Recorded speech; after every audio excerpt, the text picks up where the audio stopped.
this week is all about shelter. As you probably already know, you cannot live without air and you cannot live without shelter. If you do not have shelter during extreme temperatures, you could die after a few hours. So this is one of the most important items. I'm going to let you go ahead and pick what kind of tent you would like to purchase, but I would purchase a tent. One option is to get an emergency tent, which of course would only provide shelter for one, maybe two people at the most, and it would really not be comfortable. So I would recommend getting a tent, but I also got this as well. And of course, sleeping bag for every member of your family.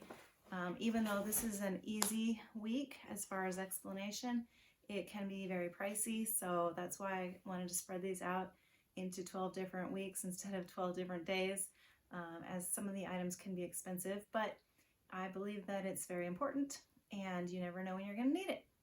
All right, see you next time. Bye.